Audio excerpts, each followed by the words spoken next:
नमस्कार। आज हम फ्रेनेल्स विवर्तन के बारे में देखेंगे या डिफ्रैक्शन के बारे में पहले अपन डिस्कस करते हैं। यदि ध्वनि स्रोत के सम्मुख एक अवरोधक रख दें तो भी अवरोधक के पीछे उसकी ज्यामितीय छाया के प्रभाग में ध्वनि प्राप्त होती है। यह तभी संभव है जब ध्वनि तरंगें अवरोधक के किनारों से मुड़कर श्रोता तक पहुंचते हैं।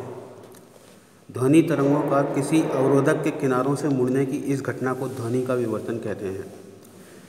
इसी प्रकार से प्रकाश में भी विभिन्न अवरोधकों के बनने वाली छाया के किनारे स्पष्ट न होकर धुंधले होते हैं, क्योंकि कुछ प्रकाश बाहरी किनारों से मुड़कर उसकी ज्यामितीय छाया में प्रवेश कर जाता है। यदि हम अपनी आँख के सामने दो उंगलियों की पतली समानांतर झिरी बनाकर उससे ऊर्ध्वाधर ट्यूबलाइट को देखें तो हमें अनेक एकांतर काली व चमकीली पट्टियाँ दिखाई देती हैं। इन दोनों घटनाओं को तरंगों के विवर्तन के आधार पर व्याख्या की जा सकती है। तरंगों के विवर्तन का एक अन्य उदाहरण रेडियो तरंगों का प्रेषित से विभिन्न अभिग्राही यंत्रों तक पहुंचना है। इस प्रकार तरंगों के अवरोधकों के किनारों से मुड़ने की घटना अर्थात विवर्तन व्यापक रूप में तरंग गुण है। यह प्रभाव ध्वनि तरंगों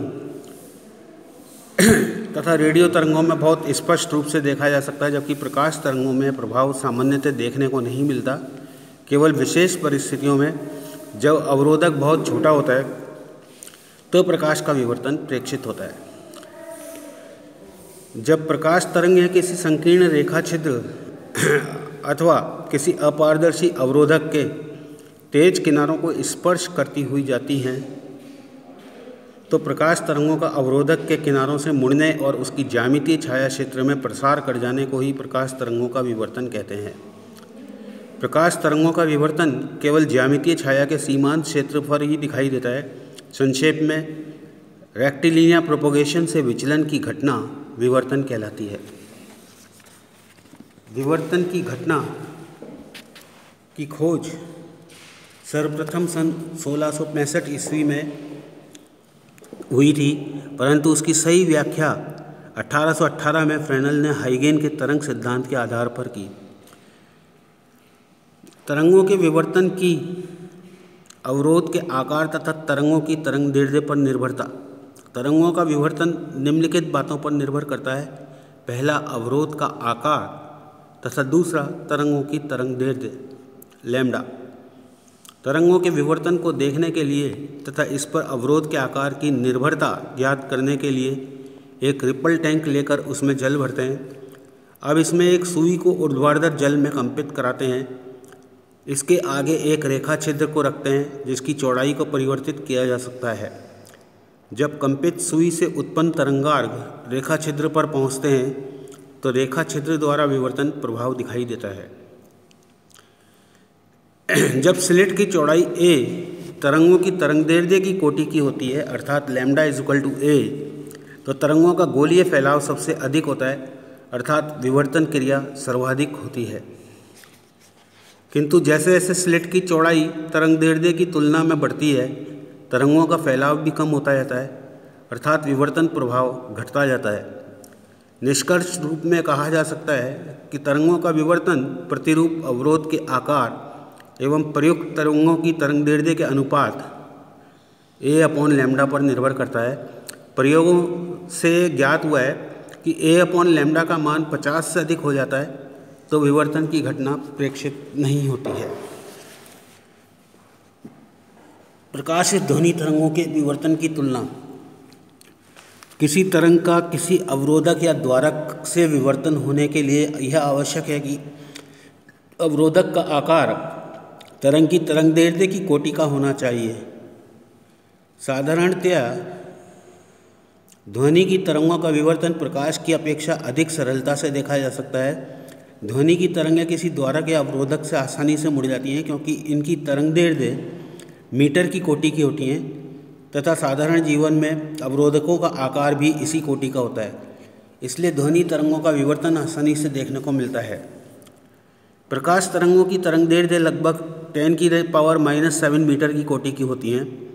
साधारण अवरोधक या द्वारक इसकी तुलना में बहुत बड़े होते हैं, अतः साधारण परिस्थितियों में प्रकाश तरंगों का विवर्तन दिखाई नहीं देता है।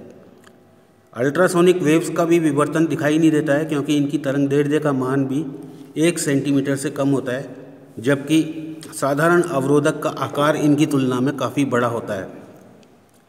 रेडियो तरंगों की तरंगदैर्ध्य बहुत अधिक होती है, 25 मीटर शॉर्टवेव। अतः इन तरंगों का बड़ी इमारतों, छोटी पहाड़ियों आदि से भी विवर्तन संभव है, जिससे तरंगें सुगमता से विभिन्न रेडियो रिसीवरों तक पहुंच जाती हैं। टेलीविज़न तरंगों का संचरण उच्च आवृत्ति की वाहक तरंगों के द्वारा होता है, जिससे बड़ी इमारतों आदि अवरोधकों का इनके संचरण पर यथेष्ट प्रभाव पड़ता है। अब टाइप्स ऑफ डिफ्रैक्शन अपन देखेंगे। 2 तरह के होते हैं ये, एक होता है फ्रेनेल विवर्तन और दूसरा होता है फ्रॉनहोफर विवर्तन। फ्रेनेल विवर्तन में क्या है, जब प्रकाश स्रोत तथा प्रेक्षण बिंदु दोनों विवर्तन उत्पन्न करने वाले द्वारक या अवरोध से सीमित दूरी पर स्थित हों तो विवर्तन फ्रेनेल विवर्तन कहलाता है। फ्रेनेल विवर्तन में आपतित व विवर्तित तरंगार गोलीय अथवा बेलनाकार होते हैं, जैसा कि ये चित्र में दिखाया गया है कि अवरोधक से दोनों ही परिमित दूरी पर हैं, सोर्स और स्क्रीन। फ्रॉनहोफर विवर्तन, जब प्रकाश स्रोत एवं प्रेक्षण बिंदु दोनों की विवर्तन उत्पन्न करने वाले अवरोधक या द्वारक से प्रभावी दूरी अनंत होती है, अर्थात आपतित तथा विवर्तित तरंगार्घ दोनों समतल हों, तो इस प्रकार से प्राप्त विवर्तन को फ्रॉनहोफर विवर्तन कहलाता है, जैसा कि ये चित्र में दिखाया गया है।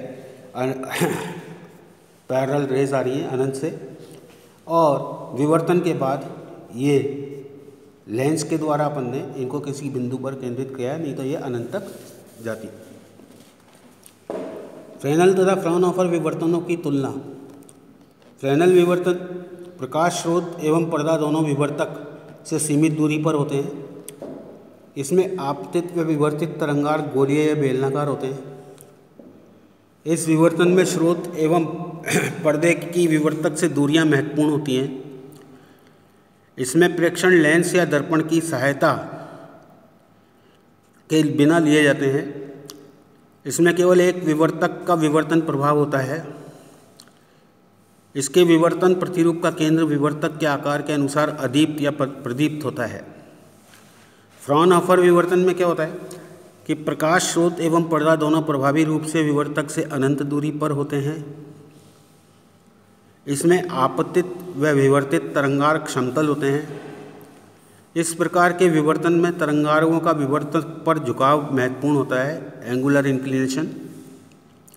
इसमें प्रेक्षण लेंस की सहायता से लिए जाते हैं। इसमें एक या एक से अधिक विवर्तकों के विवर्तन का सम्मिलित प्रभाव हो सकता है। इसके विवर्तन प्रतिरूप का केंद्र सदैव प्रदीप्त होता है। तो ये दोनों की तुलना है। अब अपन नेक्स्ट टॉपिक करते हैं, फ्रेनेल के अर्ध आवर्ती कटिबंध। फ्रेनेल हाइगन के अनुसार तरंगार्घ पर स्थित प्रत्येक बिंदु द्वितीयक तरंगों के स्रोत की भांति व्यवहार करता है तथा उससे द्वितीयक तरंगें उत्सर्जित होती हैं, और इस प्रकार तरंग ऊर्जा समष्टि में चारों ओर फैलती जाती है।